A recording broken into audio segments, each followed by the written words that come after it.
va prendre 1 minute pour comprendre pourquoi on a pris toutes ces minutes pour comprendre comment calculer une limite de fonction. C'est parti. Quand on calcule une limite de fonction, la méthode au début est toujours la même. Je décompose ma fonction en fonctions simples, je calcule leur limite grâce au cours, et enfin, si je peux, je réassemble et je conclus.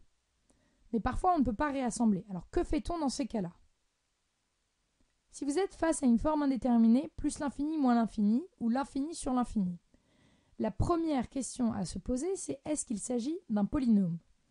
Dans ce cas, le cours nous donne un raccourci et on peut conclure directement. Sinon, on applique la technique de la factorisation du dominant, on montre que la parenthèse tend vers une constante et on conclut.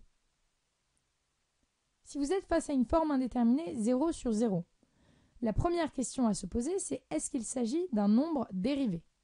Parfois, un changement de variable est nécessaire pour identifier ce nombre dérivé. Sinon, la deuxième question à se poser est est-ce qu'il y a une racine carrée? Dans ce cas, on multiplie par l'expression conjuguée, on simplifie et on conclut. Enfin, s'il ne s'agit ni d'un nombre dérivé ni d'une racine carrée, eh bien on factorise par x moins a en haut et en bas, où a est le nombre auquel on cherche la limite, on simplifie et on conclut.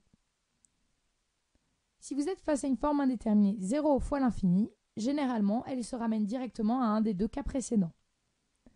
Enfin, parfois, il suffit d'utiliser directement les théorèmes d'encadrement et de comparaison. Maintenant, vous savez tout sur les limites de fonctions et la vie est belle.